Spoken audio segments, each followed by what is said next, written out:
Hello friends, आज हम बात करेंगे भारतीय संविधान की जो प्रस्तावना है उस पर बात करने जा रहे हैं। ये प्रस्तावना जो है किस प्रकार से हमारे भारतीय संविधान को समझने में एक सहायक सिद्ध होती है। हमको पूरे संविधान को ना पढ़कर अगर हम प्रस्तावना को समझ लें तो हमें प्रस्तावना की जो में लिखी गई जो बातें हैं उसी से हमको संविधान के अंतर्गत क्या किस प्रकार से किस प्रकार का स्वरूप है हमारे संविधान का, उसको हम ये समझने में आसान बनाती है ये प्रस्तावना। और ये हम सभी ने पढ़ा हुआ है अपने में, एनसीईआरटी की किताबों में हमें ये मिलती थी।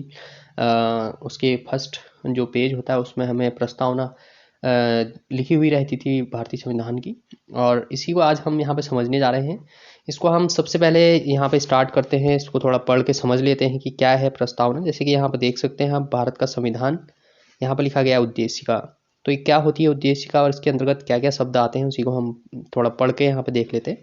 सबसे पहले यहाँ पे लिखा गया है, हम भारत के लोग भारत को एक संपूर्ण प्रभुत्व संपन्न समाजवादी पंथनिरपेक्ष लोकतंत्रात्मक गणराज्य बनाने के लिए तथा उसके समस्त नागरिकों को सामाजिक, आर्थिक और राजनीतिक न्याय, विचार अभिव्यक्ति, विश्वास, धर्म और उपासना की स्वतंत्रता, प्रतिष्ठा और अवसर की समता प्राप्त करने के लिए तथा उन सब में व्यक्ति की गरिमा और राष्ट्र की एकता और अखंडता सुनिश्चित करने वाली बंधुता बढ़ाने के लिए दृढ़ संकल्प होकर अपनी इस संविधान सभा में आज तारीख 26 नवंबर 1949 ईस्वी को एदत्त द्वारा इस संविधान को अंगीकृत, अधिनियमित और आत्मर्पित करते हैं। तो ये संविधान की जो प्रस्तावना है उसके मुख्य शब्द हैं जो इसमें लिखे गए हैं, और इन्हीं शब्दों का मतलब जो है काफ़ी गहरा मतलब इनका है, जिससे से हमको संविधान का जो मूल भावना है संविधान की उसको समझने में आसान हो जाती है। तो इसको हम यहाँ पर बात करते हैं कि संविधान की जो ये प्रस्तावना है कब इसको प्रस्ताव के रूप में लाया गया। सबसे पहले तो यहाँ पर हम बात करते हैं जो प्रस्तावना है इसको पंडित जवाहरलाल नेहरू के द्वारा 13 दिसंबर 1946 को, यानी 13 दिसंबर 1946 को ये जो पंडित जवाहरलाल नेहरू हमारे भारत के प्रथम प्रधानमंत्री के रूप में उन्होंने पद ग्रहण किया था, उन्हीं के द्वारा ये लाया गया 13 दिसंबर 1946 को। ये हमारी जो संविधान सभा थी उसके संविधान सभा के सम्मुख उन्होंने ये प्रस्तुत किया, और संविधान सभा ने इसको 22 जनवरी 1947 को संविधान सभा ने इसको स्वीकार किया। जैसे कि आप पहले इसको 13 दिसंबर 1946 को लाया गया, और उसी के एक साल यानी दिसंबर यानी नेक्स्ट ईयर 1947 में इसको 22 जनवरी को एक्सेप्ट कर लिया गया संविधान सभा के द्वारा। तो उस टाइम पे जो संविधान की ये प्रस्तावना थी उसमें कुछ शब्द थे जो उस टाइम पे उसमें थे, और बाद में कुछ नए शब्द भी इसमें ऐड करे गए, उन्हीं शब्दों को हम यहाँ पे समझते हैं। जैसा कि आप यहाँ पर देख सकते हैं कुछ शब्द इसमें काले रंग से लिखे गए हैं, जैसे कि यहाँ पे संपूर्ण प्रभुत्व संपन्न समाजवादी पंथनिरपेक्ष लोकतंत्रात्मक गणराज्य, इसको स्पेशल एक बॉक्स के अंदर रखा गया है क्योंकि इन्हीं शब्दों का एक विशेष अर्थ यहाँ पे निकल के सामने आता है हमारा। तो सबसे पहले हम यहाँ पे कुछ इन शब्दों के बारे में बात कर लेते हैं। जैसा कि जब ये प्रस्तावना को लाया गया इस प्रस्ताव के रूप में, उस वक्त इसमें ये दो शब्द यहाँ पे नहीं थे, एक तो समाजवादी और दूसरा पंथ निरपेक्ष। ये दो शब्द इसमें उस टाइम पर मौजूद नहीं थे। उस टाइम पे केवल संपूर्ण प्रभुत्व संपन्न लोकतंत्रात्मक गणराज्य ही इसमें के अंतर्गत हमको देखने को मिलता है। लेकिन बाद में क्या होता है कि तो ये जो दो शब्द यहाँ पे हमने अलग से इनको नोटिफाइड किया है, तो इन शब्दों को 42वां संविधान संशोधन होता है एक हमारे संविधान में। 42वां संविधान संशोधन होता है हमारा 1976 के अंतर्गत। 1976 में जब 42वां संविधान संशोधन होता है, और ये 42वां संविधान संशोधन को मिनी कॉन्स्टिट्यूशन भी कहते हैं, यानी लघु संविधान के नाम से भी जाना जाता है इसको। तो 42वां संविधान संशोधन के अंतर्गत ये दो शब्दों को यहाँ पे जोड़ा गया, समाजवादी और पंथनिरपेक्ष, ये दो शब्दों को हमारी प्रस्तावना के अंतर्गत ऐड कर दिया गया। और इसके अलावा हमारे जो 42वां संविधान संशोधन हुआ था उसके अंतर्गत एक और शब्द इसमें जोड़ा गया, और वो शब्द हमारे नीचे हमें देखने को मिलता है। जैसे कि यहाँ पर आप देख सकते हैं, पहले यहाँ पर हमें केवल राष्ट्र की एकता, सुनिश्चित करने वाली बंधुता के बढ़ाने के लिए, ये दो ही शब्द यहाँ पे देखने को मिलते थे हमें। लेकिन बाद में जो 42वां संविधान संशोधन हुआ था, उसी के अंतर्गत इसमें एक और शब्द ऐड करा गया। उसमें ये अखंडता शब्द को इसमें ऐड कर दिया गया। 42वां संविधान संशोधन जो 1976 में हुआ था, ये 1976 में जो 42वां संविधान संशोधन के अंतर्गत इन 3 शब्दों को इसमें जोड़ा गया मुख्य रूप से। सबसे पहले इसमें एक पहला शब्द था हमारा जो क्या था, समाजवादी, दूसरा था हमारा धर्मनिरपेक्ष और तीसरा शब्द इसमें अखंडता। इन 3 शब्दों को ये संविधान की प्रस्तावना में जोड़ा गया 42वें संविधान संशोधन के अंतर्गत। 1976 में हुआ ये संविधान संशोधन। ये कई बार परीक्षा में पूछ लिया जाता है। तो अब हम यहाँ पे पहले तो यहाँ पे ये समझते हैं कि इन शब्दों का क्या मतलब है, क्या अर्थ है इन शब्दों का। तो उनको हम थोड़ा विस्तार पूर्वक यहाँ पे चर्चा करते हैं उन पे। तो सबसे पहले जो हमारा शब्द आता है उसके अंतर्गत आता है हमारा कि संपूर्ण प्रभुत्व संपन्न क्या होता है, किसे संपूर्ण प्रभुत्व संपन्न कहा जाता है और इसका मतलब क्या होता है। तो सबसे पहले हम प्रभुत्व संपन्न पर थोड़ा बात करते हैं। जो प्रभुत्व संपन्न किसी देश को अगर बोलते हैं, जैसे भारत की संप्रभुता बोला जाता है इसको, या प्रभुत्व संपन्न कहा जाता है भारत को। तो इसका कहने का मतलब है कि जैसे भारत इससे पहले जब 1947 से पहले अंग्रेजों के अधीन हुआ करता था, उस टाइम पर अंग्रेजों का ही यहाँ पर शासन हुआ करता था। तो भारत उस समय अपनी जो संप्रभुता थी वो भारत के लोगों के हाथ में नहीं थी। तो उस टाइम पे जो भारत की संप्रभुता थी, यानी संपूर्ण रूप से जो शक्ति थी, एक प्रकार से सत्ता थी, वो अंग्रेजों के हाथ में थी। तो भारत उस टाइम पे प्रभुत्व संपन्न नहीं हुआ करता था। लेकिन जब भारत 1947 में आज़ाद होता है, उसके बाद से ही भारत क्या बन जाता है, एक संपूर्ण प्रभुत्व संपन्न देश के रूप में उभर कर सामने आता है। यानी ऐसा इसको हम अपनी उसमें कह सकते हैं। लेकिन जो इसका अगर हम दूसरे शब्दों में इसको अगर कहें, जैसे कि भारत न तो किसी अन्य देश पर निर्भर है वर्तमान में, और न ही किसी अन्य देश का डोमिनियन है। यानी डोमिनियन का अर्थ होता है जैसे शासन तो हमारे यहाँ के लोग कर रहे हैं, और हमारे लोगों को जो संचालित करने वाले हैं किसी अन्य देश के अगर लोग संचालित कर रहे हो, तो उसको डोमिनियन स्टेट कहा जाता है। जैसे कि पाकिस्तान आज़ादी के बाद भी डोमिनियन स्टेट रहा था।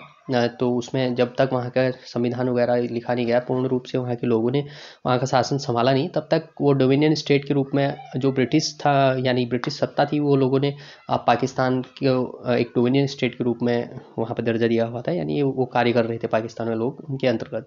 लेकिन भारत का ऐसा नहीं था। भारत 1947 में आज़ाद होने के बाद पूर्ण रूप से अपना संपूर्ण प्रभुत्व संपन्न देश बन गया था। अपनी पूर्ण शक्ति भारत ने अपने हाथों में ले ली थी।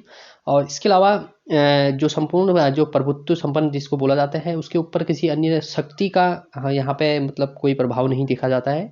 और अपने मामले जो होते हैं किसी भी मतलब देश के, चाहे वो आंतरिक मामले हों या उसके बाहरी मामले हों, आंतरिक में उसकी अर्थव्यवस्था से संबंधित है, उसकी बाहरी मामलों में उसके आ सकता है कि उसकी जो विदेश नीतियां हैं उसमें अन्य देश की अगर उसमें दखल अंदाजी नहीं है, तो उसको हम संपूर्ण प्रभुत्व संपन्न देश कह सकते हैं। जैसे कि भारत का आज विदेश नीति एकदम स्वतंत्र रूप से विदेश नीति में भारत को देखा जाता है। इसके अलावा भारत के आंतरिक मामलों में भारत स्वतंत्र रूप से अपने निर्णय लेता है। तो इसीलिए भारत एक संपूर्ण प्रभुत्व संपन्न देश है, और जिसी को हमारे ये संविधान की उद्देशिका में ऐड करा गया, क्योंकि भारत उस टाइम पे ही क्या हो चुका था, एक प्रभुत्व संपन्न देश के रूप में उभर कर सामने आ गया था। तो दूसरा शब्द हमारा इसमें आता है समाजवादी। और समाजवादी जो शब्द है, ये समाजवादी शब्द हमारा हमारे 42वां संविधान संशोधन के अंतर्गत इस शब्द को जोड़ा गया था इसमें। और समाजवादी होता क्या है, इसको हम थोड़ा यहाँ पर समझ लेते हैं। समाजवादी का अर्थ क्या होता है, कि इसको समाजवाद बोला जाता है, या समाजवादी क्या होता है, इसको हम थोड़ा यहाँ पर डिस्क्राइब करते हैं। तो समाजवादी शब्द है, इसको तो सबसे पहले 1976 में यानी 1976 में जो 42वां संविधान संशोधन हुआ था उसके अंतर्गत इसको जोड़ा गया था। इस पर हमने बात कर ली है, और इसको 42वां संविधान संशोधन भी कहा जाता है। तो जो समाजवादी होता है, ये समाजवादी होता क्या है, इसको हम थोड़ा यहाँ पर समझते हैं। जैसे कि भारत के संविधान है, उसमें नीति निर्देशक तत्व हैं। जैसे नीति निर्देशक संविधान में हमारे तत्व हैं, कुछ सिद्धांत हैं। तो उसमें समाजवाद के लक्षण पहले से ही मौजूद थे जब ये शब्द उसमें लिखा नहीं गया था उद्देशिका में। तो उससे पहले भी भारत के जो नीति निर्देशक तत्व हैं उसमें ये समाजवाद के लक्षण हमको देखने को मिलते हैं। लेकिन स्पष्ट रूप से उसमें समाजवाद की कहीं पर बात नहीं करी गई थी नीति निर्देशक तत्वों में। तो इसीलिए इसको 42वें संविधान संशोधन के द्वारा इसमें समाजवाद शब्द को जोड़ा गया। और ये समाजवाद जो होता है, ये हमारा भारतीय समाज है, यानी भारतीय समाजवाद जिसको कहेंगे हम। भारतीय समाजवाद लोकतांत्रिक समाजवाद कहलाता है, क्योंकि भारत एक लोकतांत्रिक देश है। इसीलिए भारत का जो समाजवाद है वो लोकतांत्रिक समाजवाद है। और लोकतंत्र का मतलब होता है कि अगर जिस देश की जनता के हाथ में पूरी जनता के हाथ में क्या होती है, सत्ता होती है, यानी जनता अपने मतदान के द्वारा अपने वयस्क मताधिकार का प्रयोग कर चुनाव करती है और मतदान का प्रयोग करती है और कुछ चुने हुए व्यक्तियों को सत्ता पर बिठाती है, उनको पूर्ण रूप से शक्ति का प्रदान करती है, उसको लोकतंत्र कहा जाता है। और लोकतंत्र के भी दो स्वरूप हमको देखने को मिलते हैं, उस पर हम आगे बात करेंगे। पहले हम यहाँ पर समाजवाद को समझते हैं।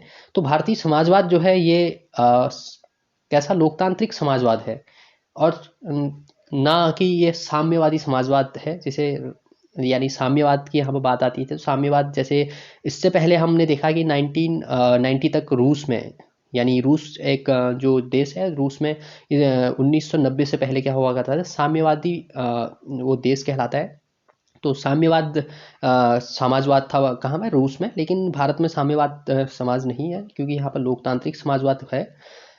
और लोकतांत्रिक समाजवाद जो है ये मिश्रित अर्थव्यवस्था में आस्था रखता है। यानी जो हमारा भारत का लोकतांत्रिक समाजवाद है ये मिश्रित अर्थव्यवस्था में क्या रखता है, आस्था रखता है। यानी मिश्रित अर्थव्यवस्था किसको कहते हैं, जहाँ पे निजी और सरकारी दोनों मिलकर कार्य करते हैं। कुछ चीज़ों का निर्माण क्या निजी लोगों के हाथ में होता है, और कुछ हमारे जो केंद्र सरकार होती है उसके हाथों में होता है। उसी को हम मिश्रित अर्थव्यवस्था कहते हैं। यानी पूंजीवाद और क्या नाम बोलते हैं, समाजवाद, दोनों मिलकर इसमें कार्य करते हैं। तो उसी को हम क्या कहते हैं, लोकतांत्रिक मिश्रित अर्थव्यवस्था के रूप में, मतलब इसको हम डिस्क्राइब कर सकते हैं। इसके अलावा भारत का जो सुप्रीम कोर्ट है उसने लोकतांत्रिक समाजवाद का उद्देश्य, मतलब क्या है लोकतांत्रिक समाजवाद, इस पर कुछ बातें बोली थी हमारे सुप्रीम कोर्ट ने। तो सुप्रीम कोर्ट ने कहा था कि लोकतांत्रिक समाजवाद का उद्देश्य क्या होता है, गरीब यानी गरीबी हो गई, उपेक्षा हो गई, बीमारी व अवसर की असमानता को समाप्त करना, यानी गरीबी हो गई, इसके अलावा उपेक्षा हो गई, बीमारी हो गई,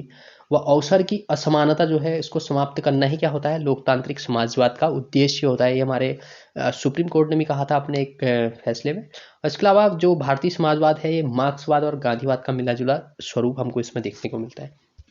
यानी दो चीज़ें यहाँ पर आती है हमारी, एक मार्क्सवाद आता है, मार्क्सवाद, और दूसरा गांधीवाद।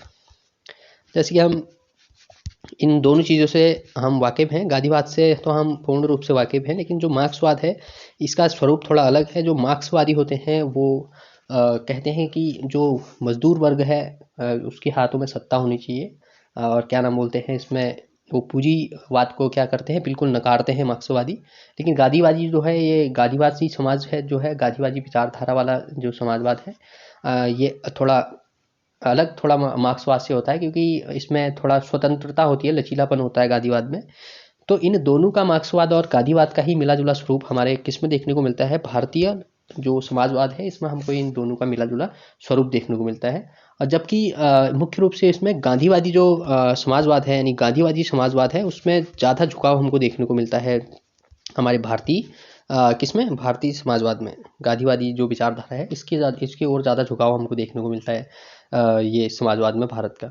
और इसके अलावा हमारे दो भारत का समाजवाद है, यानी लोकतंत्र है, समाजवादी जो लोकतंत्र है, इसमें जो समाजवाद होता है उसमें मुख्य रूप से जो मुख्य भूमिका होती है उसमें केंद्र सरकार की भूमिका होती है। क्योंकि जब हमारा भारत आज़ाद हुआ था उस वक्त, क्योंकि भारत की स्थिति इतनी दयनीय थी, क्योंकि अंग्रेज़ों ने यहाँ पे इतनी हालत ख़राब कर दी थी भारत की, जो यहाँ का आर्थिक शोषण उन लोगों ने बहुत ज़्यादा किया था। इसके अलावा राजनीतिक शोषण उन लोगों ने कर लिया था, सामाजिक शोषण किया हुआ था। तो इसीलिए हमारे आर्थिक और सामाजिक और राजनीतिक रूप से हमारे भारत को संपन्न बनाना था। तो उस वक्त तो केंद्र सरकार ने सारी पावर अपने हाथ में लेके समाजवाद का निर्माण और समाज का विकास करना, समाज का राजनीतिकरण करना, इसके अलावा समाज का आर्थिक सुधार करना समाज में, अपने भारतीय समाज में।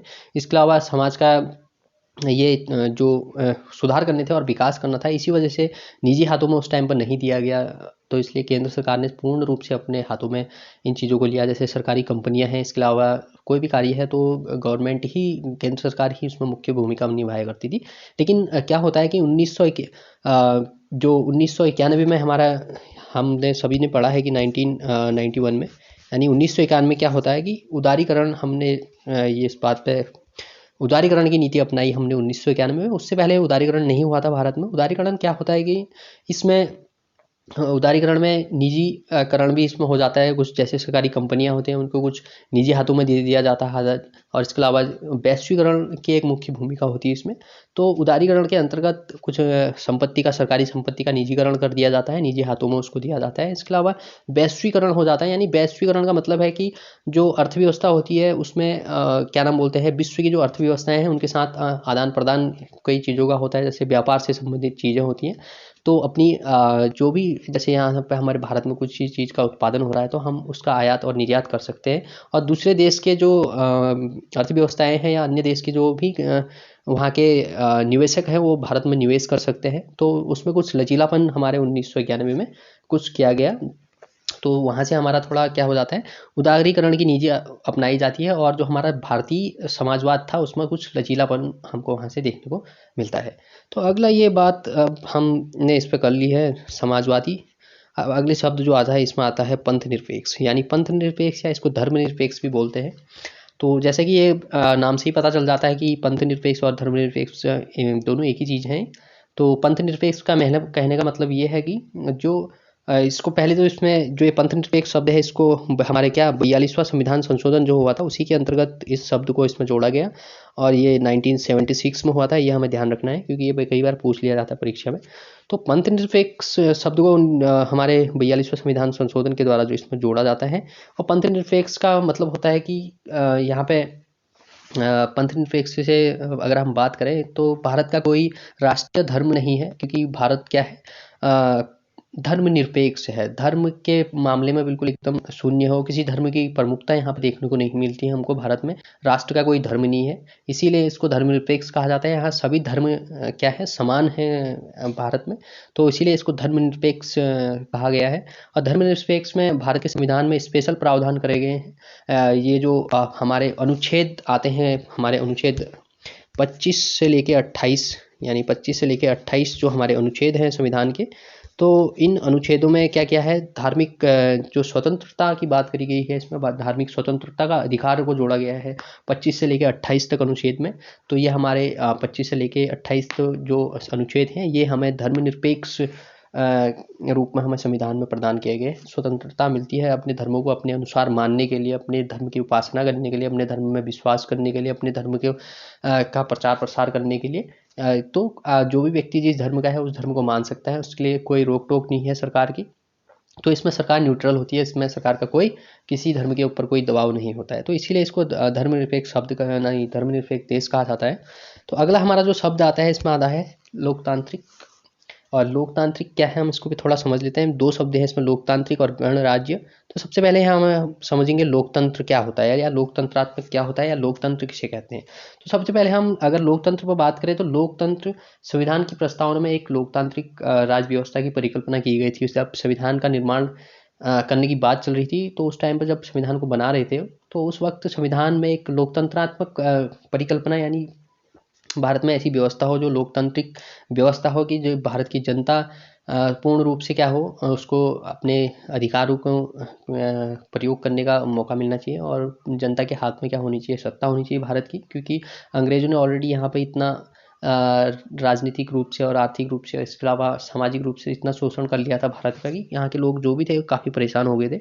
तो उन लोगों ने जब भारत की आज़ादी वाली बात आई, संविधान लिखने की बात आई, तो उन्होंने कहा कि भारत का जो वो होना चाहिए, क्या होना चाहिए कि जो व्यवस्था होनी चाहिए, राज व्यवस्था होनी चाहिए, वो किस प्रकार की होनी चाहिए, एक लोकतांत्रिक व्यवस्था यहाँ भारत में होनी चाहिए। और लोकतंत्र में यानी यह क्या है, प्रचलित संप्रदाय के सिद्धांत पर आधारित है, अर्थात यानी सर्वोच्च शक्ति जनता के हाथों में होती है लोकतंत्र में। ये तो हम पहले ही बात कर चुके हैं। और लोकतंत्र के हमें दो स्वरूप देखने को मिलते हैं। लोकतंत्र के दो स्वरूप कौन कौन से देखने को मिलते हैं, एक तो हमारा प्रत्यक्ष लोकतंत्र होता है, प्रत्यक्ष लोकतंत्र, और दूसरा हमारा अप्रत्यक्ष लोकतंत्र होता है। यानी प्रत्यक्ष और अप्रत्यक्ष ये दो प्रकार के हमें लोकतंत्र देखने को मिलते हैं। यानी जो प्रत्यक्ष लोकतंत्र होता है, ये प्रत्यक्ष लोकतंत्र के अंतर्गत जैसे स्विट्जरलैंड में ये व्यवस्था देखने को मिलती है हमें, जो स्विट्जरलैंड देश है वहाँ पे प्रत्यक्ष लोकतंत्र है। और जैसे कि हमारे भारत में ये प्रत्यक्ष लोकतंत्र नहीं है। अब स्विट्जरलैंड में जैसे कि प्रत्यक्ष लोकतंत्र है, इसमें जनता के हाथों में 4 मुख्य अधिकार होते हैं जनता के प्रत्यक्ष लोकतंत्र में। और उसमें क्या होता है कि जैसे एक परिपरीक्षा होता है, और इसके अलावा पहल होती है, और इसमें अलावा जनमत संग्रह उनके हाथों में होता है, एक अधिकार होता है ये। इसके अलावा प्रत्यावर्तन या प्रत्याशी को वापस बुलाना उनके हाथ में। जैसे उन्होंने अगर किसी अपने चुनाव के द्वारा किसी व्यक्ति को चुना है, अगर वो उनके अनुसार कार्य नहीं कर रहा है तो उनके पास अधिकार होता है कि वहाँ की जनता के पास स्विट्जरलैंड में, कि वो उसको वापस भी बुला सकते हैं जिस प्रकार से उन्होंने उसको चुना है। तो उसको प्रत्यक्ष रूप से वहाँ की जनता क्या करती है, वहाँ के राज्य मतलब जैसे हमारे संसद है उसी प्रकार से वहाँ पे की जो व्यवस्था है वहाँ पर डायरेक्ट रूप से वहाँ की जनता क्या करती है, प्रतिभाग करती है। लेकिन अप्रत्यक्ष लोकतंत्र जो होता है उसमें इस प्रकार की व्यवस्था नहीं होती है। यहाँ पे अप्रत्यक्ष लोकतंत्र में क्या होता है कि जनता द्वारा चुने गए प्रतिनिधि जो होते हैं वो सर्वोच्च शक्ति का प्रयोग करते हैं। यानी जैसे हम यहाँ पर प्रधानमंत्री का चुनाव करते हैं और इसके अलावा राष्ट्रपति का चुनाव करते हैं, प्रत्यक्ष रूप से राष्ट्रपति का चुनाव करते हैं हम, लेकिन प्रधानमंत्री का हम क्या करते हैं, डायरेक्ट रूप से यहाँ की जनता क्या करती है, वोट डालती है। तो वोट डालने के बाद क्या होता है, प्रधानमंत्री बनता है और संपूर्ण जो सत्ता की शक्ति होती है वो प्रधानमंत्री के हाथों में होती है। ये अप्रत्यक्ष लोकतंत्र का स्वरूप होता है। और अप्रत्यक्ष लोकतंत्र में कानून निर्माण करने की जो व्यवस्था होती है वो हमारे जो चुनकर गए हुए प्रत्याशी होते हैं वो कानून निर्माण करते हैं। इसके अलावा लोकतंत्र के प्रतिनिधि जो होते हैं वो मतलब क्या करते हैं, सर्वोच्च शक्ति का प्रयोग करते हैं। और लोकतंत्र का भी हम यहाँ पर लोकतंत्र की बात कर ही रहे हैं, तो ये लोकतंत्र में भी हमें दो व्यवस्थाएं देखने को मिलती है। एक हमारी संसदीय लोकतंत्र होता है, जैसे भारत में हमारा क्या है, संसदीय लोकतंत्र पाया जाता है। और इसके अलावा एक होता है हमारा क्या, कौन सा, राष्ट्रपति के अधीन। यानी राष्ट्रपति दो प्रकार का होता है, जैसे संसदीय हो गया, संसदीय लोकतंत्र, और इसके अलावा राष्ट्रपति के अधीन। जैसे कि हमारे वहाँ पे जो है भारत में, वो हमारे भारत में कौन सा वाला पाया जाता है, संसदीय लोकतंत्र पाया जाता है। यहाँ पर संसद है, संसद में जैसे कि राष्ट्रपति है, इसके अलावा लोकसभा और लोकसभा होगी, इसके अलावा राज्यसभा है, और राज्यों में हमारी विधानसभा है, विधान परिषद है, और राज्यपाल है। तो इसको संसदीय व्यवस्था कहा जाता है। और लेकिन जो राष्ट्रपति यहाँ पे क्या होता है, राष्ट्रपति के अधीन जो लोकतंत्र होता है वहाँ पे राष्ट्रपति का चुनाव होता है। वहाँ पर डायरेक्ट रूप से पूरी शक्ति किसके हाथ में होती है, राष्ट्रपति के हाथ में होती है।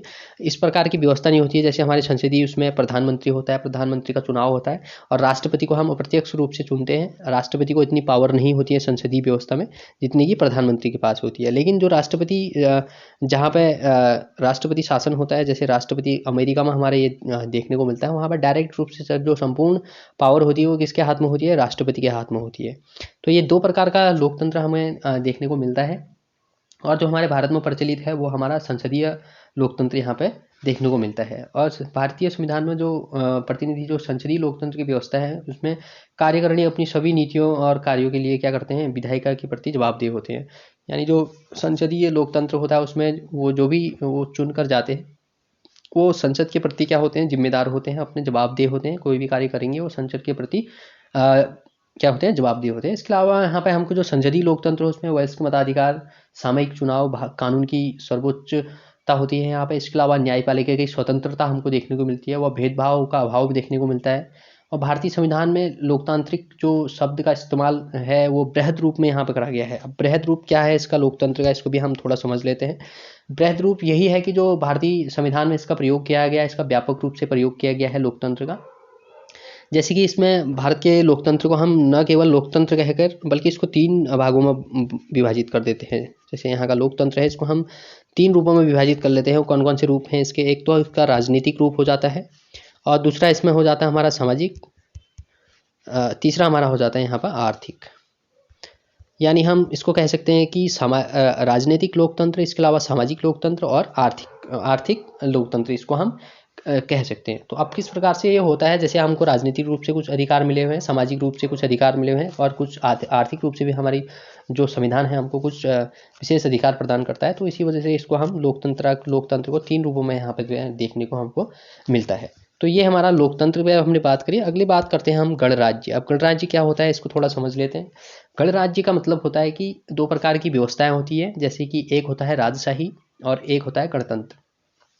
राजशाही जो होता है उसमें राजा या रानी होती है, उसका प्रमुख राजा या रानी होती है, और इसमें एक विशेष परिवार का क्या रहता है, राज व्यवस्था में भूमिका रहती है। उसी परिवार के सदस्य राजा या रानी बन सकते हैं, अन्य लोग उसमें क्या नहीं कर सकते हैं, पार्टिसिपेट नहीं कर सकते हैं। तो इसको राजशाही कहा जाता है। जो हमारे कहाँ देखने को मिलती है, ब्रिटेन में ये देखने को मिलता है। वहाँ पे ये सदियों से चला आ रहा है कि वहाँ पर एक ही परिवार के राजा या रानी बन सकते हैं। जैसा कि अभी वहाँ की रानी का जो वहाँ की रानी थी उनका निधन हो गया था, अभी उनके बेटे वहाँ पे क्या है, ब्रिटेन में राजा बन गए हैं। तो ये राजशाही का गुण होता है। लेकिन जो गणतंत्र होता है, गणतंत्र इस प्रकार का नहीं होता है। गणतंत्र राज्य का प्रमुख जो होता है हमेशा प्रत्यक्ष या अप्रत्यक्ष रूप से इसमें उसका चुनाव होता है। जैसे कि क्या होता है, यूएसए में देखा जाए तो वहाँ पे गणतंत्र अगर होता है तो वहाँ पे यूएसए में क्या होता है, राष्ट्रपति का चुनाव होता है, तो वहाँ की जनता राष्ट्रपति को चुनती है और हर एक निश्चित टाइम पीरियड के लिए वो वहाँ पे आते हैं। जैसे कि हमारे भारत में 5 साल के लिए राष्ट्रपति का चुनाव होता है, तो इसी प्रकार से क्या होता है, एक निश्चित समय के अंतराल के अंतर ही ये वो लोग वहाँ पे चुनकर आते हैं, उसके बाद से दोबारा चुनाव होता है गणतंत्र में। लेकिन राजशाही में ऐसा नहीं होता है। राजशाही में निरंतर एक ही परिवार के लोग क्या बने रहते हैं, व्यवस्था में आगे वो कार्य करते रहते हैं। इसलिए भारतीय संविधान की जो प्रस्तावना में गणतंत्र का अर्थ है यह कि भारत का एक प्रमुख अर्थात यानी राष्ट्रपति चुनाव के जरिए सत्ता में आता है। जैसे कि भारत में हम राष्ट्रपति का चुनाव करते हैं और हम चुनाव तो करते हैं लेकिन वो अप्रत्यक्ष रूप से करते हैं। जैसे कि राष्ट्रपति के चुनाव में हम लोग मतदान नहीं करते हैं, ये जो चुने हुए प्रत्याशी होते हैं लोकसभा राज्यसभा, इसके अलावा यहाँ विधान मंडलों के जो सदस्य होते हैं, तो वो लोग क्या करते हैं, राष्ट्रपति के चुनाव में भाग लेते हैं, प्रतिभाग करते हैं, वो राष्ट्रपति को चुनते हैं, इसलिए इसको अप्रत्यक्ष चुनाव कहा जाता है या एकल संक्रमणीय मत पद्धति भी इसको कहा जाता है। तो ये गणतंत्र का एक गुण होता है। इसके अलावा गणतंत्र का अर्थ में दो बातें शामिल होती हैं, यानी दो बातें क्या शामिल होती हैं। पहली यह है कि राजनीतिक संप्रभुता किसी एक व्यक्ति जैसे राजा के हाथ में होने के बजाय क्या होती है, लोगों के हाथ में होती है गणतंत्र में, जैसे कि भारत में है। तो ये गणतंत्र की एक विशेषता है। किसी भी विशेषाधिकार या प्राप्त वर्ग की यहाँ पर अनुपस्थिति होती है, यानी कि किसी भी विशेषाधिकार वर्ग की अनुपस्थिति होती है, किसी वर्ग को विशेष रूप से कोई अधिकार यहाँ पर प्रदान नहीं होती है। इसलिए सार्वजनिक कार्यालय क्या होते हैं, प्रत्येक नागरिक के लिए खुले होते हैं। यानी कि जो गणतंत्र होता है उसमें जो सार्वजनिक कार्यालय होते हैं वो स्वतंत्र रूप से कोई भी भारत का नागरिक है जैसे वो स्वतंत्र रूप से सरकारी कार्यालय में जा सकता है, जो भी समस्या उसको है वो वहाँ पे जाके उनको बता सकता है और अपनी समस्या का निदान कर सकता है। तो ये था हमारा गणतंत्र। ये अगले शब्द जो इसमें आता है उसमें आते हैं अब न्याय। न्याय बात करा गया है तो इस पर भी हम बात कर लेते हैं। ये प्रश्न भी हमारे परीक्षा में बन जाता है कि हमारी जो प्रस्तावना है उसमें कितने प्रकार के न्याय की बात करी गई है। तो जैसे कि यहाँ पर देख सकते हैं आप, सामाजिक, आर्थिक और राजनीतिक, 3 प्रकार के न्याय की बात करी गई है यहाँ पर। सामाजिक, आर्थिक और राजनीतिक न्याय की यहाँ पर बात करी गई है। ये किस प्रकार से कार्य होता है इसमें हम इसको भी थोड़ा समझ लेते हैं, किस प्रकार से हमें सामाजिक न्याय और आर्थिक न्याय और राजनीतिक न्याय मिलता है, तो इसको हम थोड़ा समझते हैं।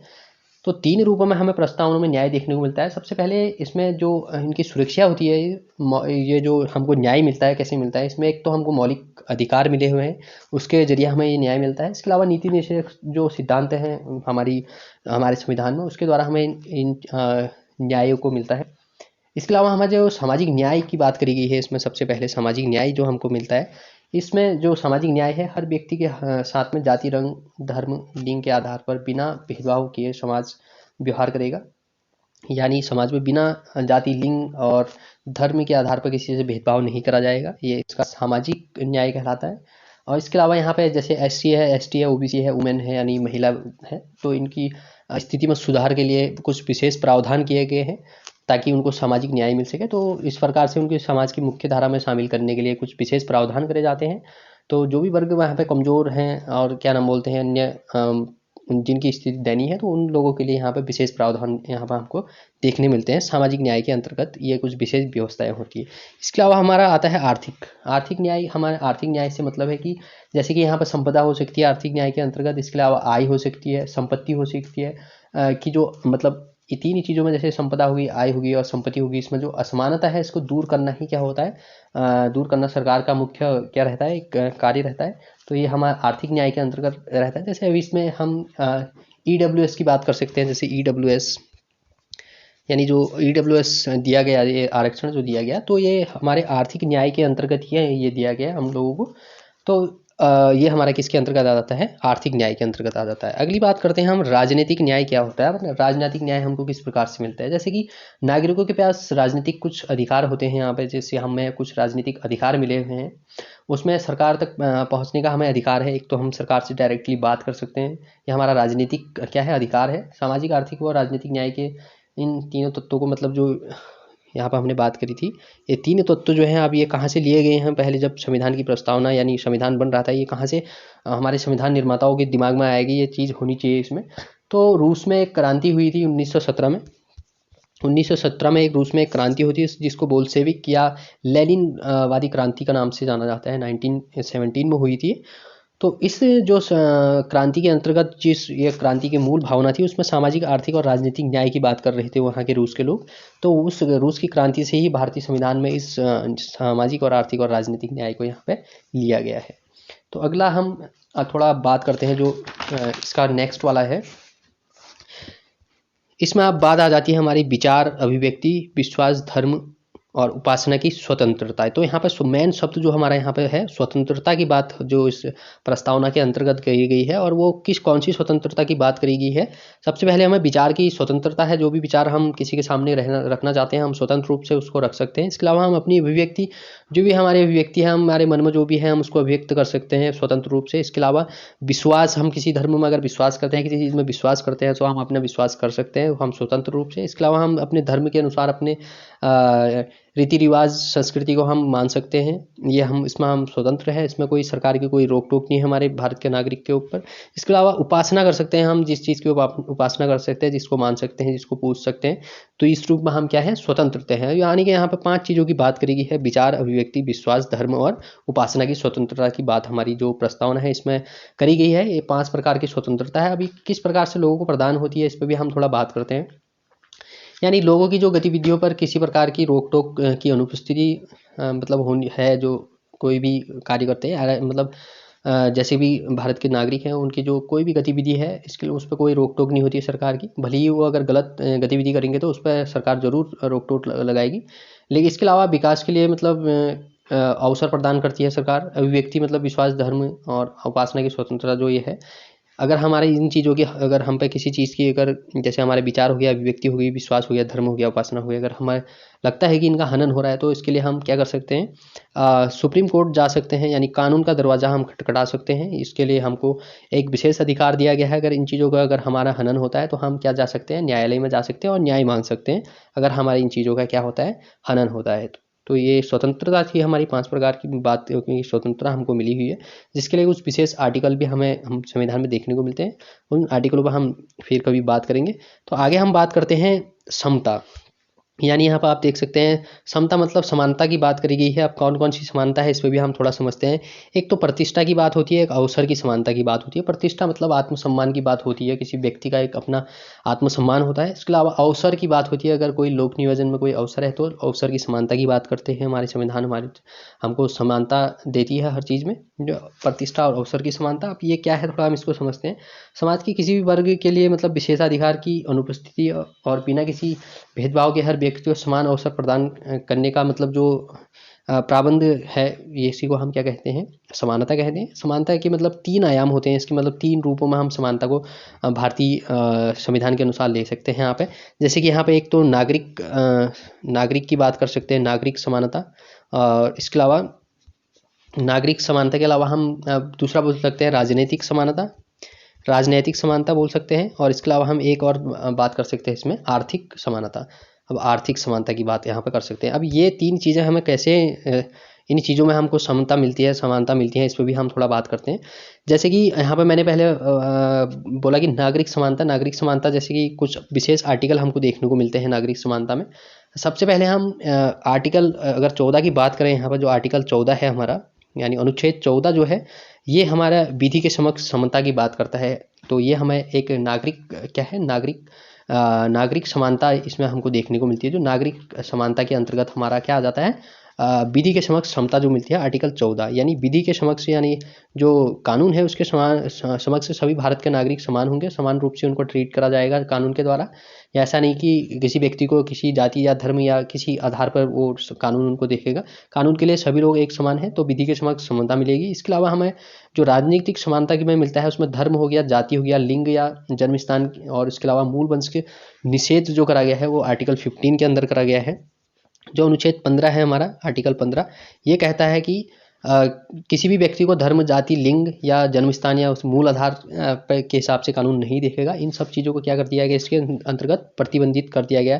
तो ये हमारा आर्टिकल 15 क्या करता है, एक नागरिक समानता हमको इसके अंतर्गत मिलती है। इसके अलावा हमारा जो आर्टिकल 16 हमारा है, आर्टिकल 16 यानी अनुच्छेद जो 16 है, अनुच्छेद 16 क्या कहता है, अनुच्छेद 16 हमें लोक नियोजन और इसके अलावा लोक नियोजन हो गया और इसके अलावा अवसर की समानता की बात करता है। लोक नियोजन यानी लोक नियोजन, हम अगर कोई परीक्षा वगैरह या किसी भी उसमें हम कोई फॉर्म हम भर रहे हैं तो उसमें हमें क्या होता है, लोक नियोजन में समानता मिलती है। इसके अलावा अवसर की समानता मिलता की बात करता है आर्टिकल 15। तो ये भी हमारा क्या था, एक नागरिक समानता की बात करता है हमारे ये अनुच्छेद। इसके अलावा हमें आर्टिकल 17 आ जाता है इसमें। अनुच्छेद 17 जो है, आर्टिकल 17 कहता है कि अस्पृश्यता का अंत करता है, यानी जो भेदभाव है तो भेदभाव का अंत हो जाता है इस आर्टिकल 17 के अंतर्गत। कोई भी व्यक्ति किसी से भेदभाव नहीं कर सकता है, किसी को किसी के जाति के आधार पर, किसी के धर्म के आधार पर, किसी के लिंग के आधार पर या किसी वर्ग विशेष के आधार पर किसी पर कोई टिप्पणी नहीं की जा सकती है, उस किसी को कुछ नहीं बोला जा सकता है। सो ये हमारे आर्टिकल 17 के अंतर्गत इसको खत्म कर दिया गया है, अस्पृश्यता का अंत कर दिया गया है। इसके अलावा ये हमारे नागरिक समानता में एक और आर्टिकल आ जाता है, वो आ जाता है आर्टिकल 18। यानी आर्टिकल 18 हमारा कहता है कि जो इसमें उपाधियों का अंत कर दिया गया है। यानी उपाधियां, जैसे पहले अंग्रेज लोग यहाँ पर उपाधियां दे देते थे, राजा लोगों में उपाधियां चलती थी, तो इन सब का उपाधियों का अंत कर दिया गया है। अगर किसी व्यक्ति को कोई उपाधि मिल भी रही है, वो बिना राष्ट्रपति की अनुमति के उस उपाधि को नहीं स्वीकार नहीं कर सकता है। तो इसमें हमारे एक नागरिक समानता की बात करी गई है। तो इसीलिए कहा गया कि भारत के जो नागरिक हैं सब समान हैं, और ये इस रूप में हमको नागरिक समानता देखने को मिलती है हमारे संविधान के अंतर्गत। अगली बात करते हैं हम, इसमें हमें राजनीतिक समानता किस प्रकार से मिलती है। राजनीतिक समानता की बात करते हैं कि राजनीतिक समानता कैसे हमको मिलती है हमारे भारतीय संविधान के अंतर्गत। तो राजनीतिक समानता जो है, इसमें एक आर्टिकल 325 है। आर्टिकल 325 हमारे भारतीय संविधान में दिया गया है, जिसमें मतदान सूची की बात करता है। ये मतदान सूची अब क्या होती है, जैसे कि चुनाव अगर कोई व्यक्ति लड़ रहा है, बहुत सारे व्यक्ति उसमें खड़े उठ जाते हैं चुनाव में, तो चुनाव लड़ने के लिए रूप से तो स्वतंत्र हैं ही। उसमें क्या होता है कि किसी व्यक्ति को धर्म या जाति, लिंग और वर्ग के आधार पर किसी व्यक्ति को अयोग्य करार नहीं दिया जा सकता है। ये आर्टिकल 325 कहता है कि किसी व्यक्ति को हम जाति या धर्म या लिंग के आधार पर या वर्ग विशेष के आधार पर उसको अयोग्य करार नहीं दे सकते हैं। कोई भी व्यक्ति यहाँ पर चुनाव लड़ सकता है, स्वतंत्र रूप से उठ सकता है चुनाव लड़ने के लिए। इसके अलावा हमारा आर्टिकल 326 है एक और, जो हमें राजनीतिक समानता की बात करता है। आर्टिकल 326 कहता है कि, ये क्या कहता है इस पर भी हम थोड़ा बात करते हैं। ये लोकसभा और इसके अलावा विधानसभाओं के लिए वयस्क मतदान का प्रावधान है इसमें। यानी कोई भी व्यक्ति अगर 18 साल का हो जाता है, 18 साल के बाद वो अपना मतदान का प्रयोग कर सकता है लोकसभा, इसके अलावा विधानसभाओं में। और इसके अलावा हमारे स्तरीय पंचायत है, वो कहीं भी अपना वयस्क मताधिकार प्रयोग कर सकता है। तो सभी व्यक्ति, अगर जो भी व्यक्ति 18 साल का होता है, उसको मतदान करने का अधिकार मिल जाता है। तो ये हमारा क्या है, राजनीतिक अधिकार मिले हुए हैं हमें हमारे संविधान के अंतर्गत। अगला जो हमारा जो आते हैं आर्थिक समानता। अब आर्थिक समानता किस प्रकार से हमारा संविधान हमको देता है, इस पर भी हम थोड़ा बात कर लेते हैं। आर्थिक समानता क्या होती है।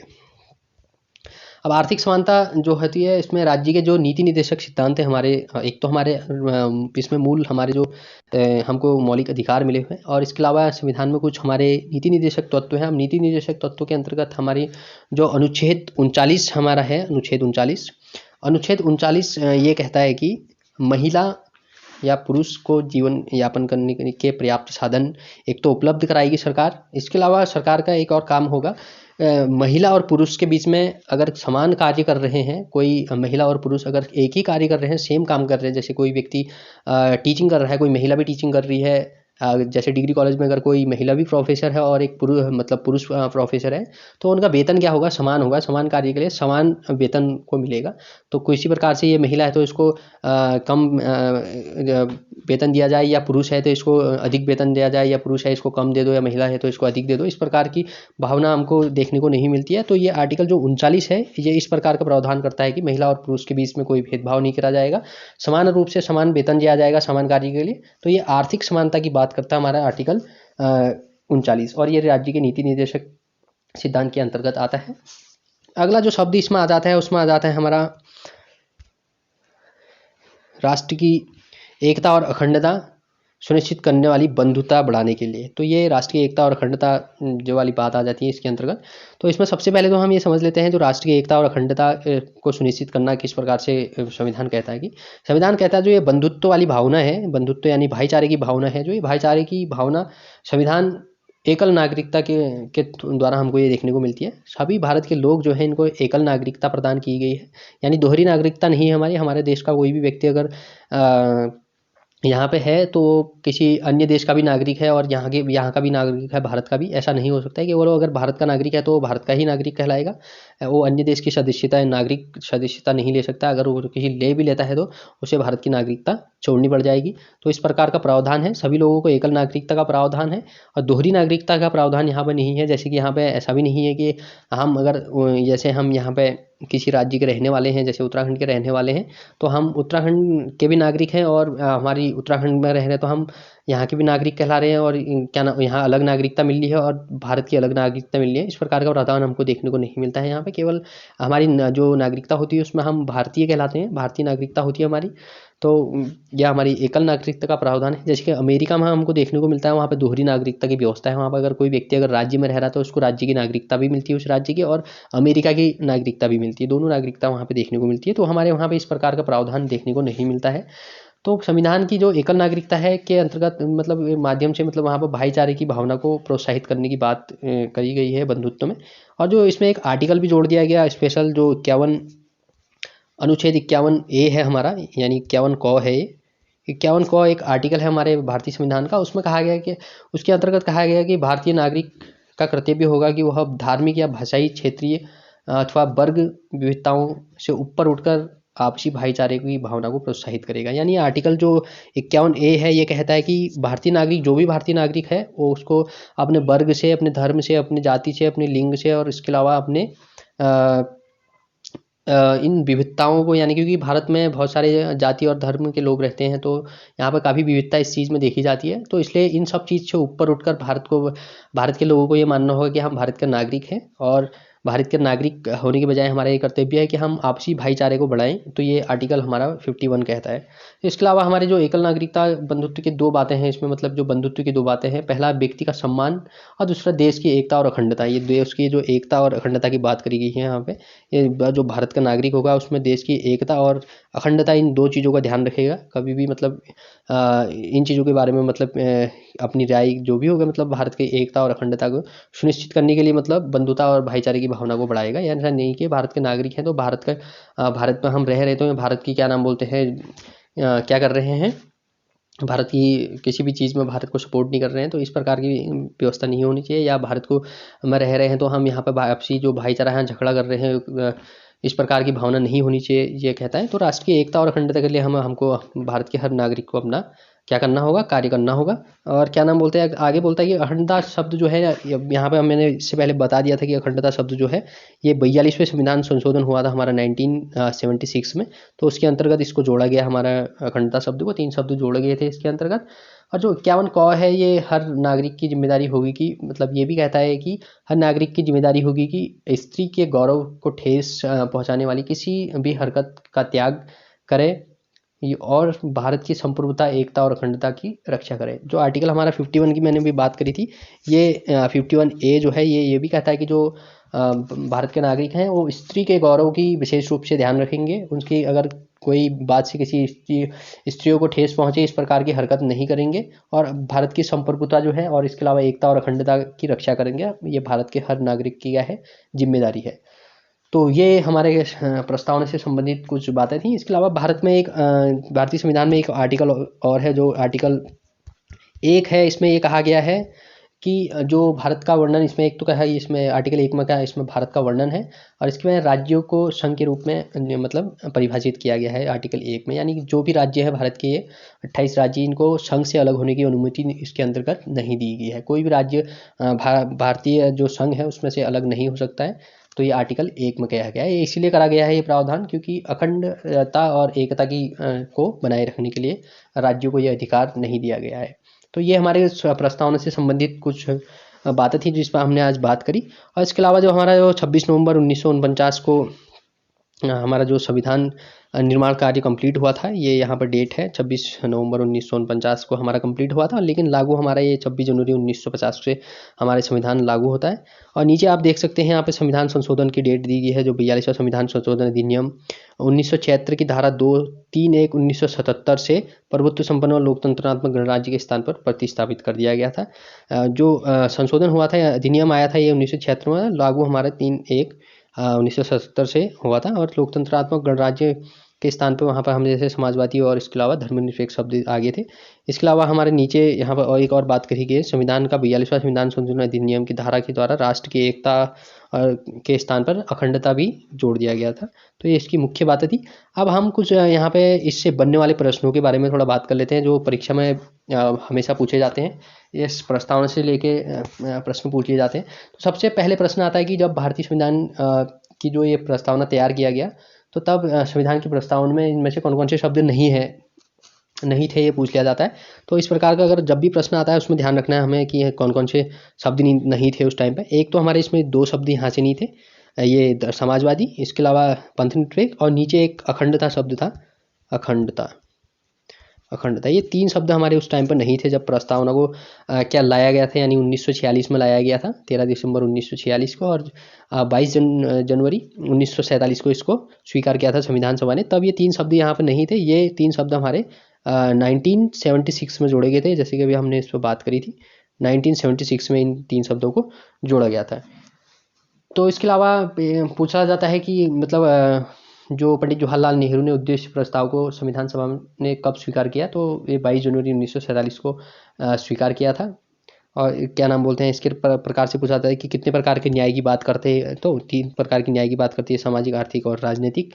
स्वतंत्रता की बात अगर पूछा तो इसमें विचार, अभिव्यक्ति, विश्वास, धर्म और उपासना की स्वतंत्रता की बात करती है। और समता की बात करते हैं तो यहाँ पे प्रतिष्ठा, अवसर की समानता की बात होती है।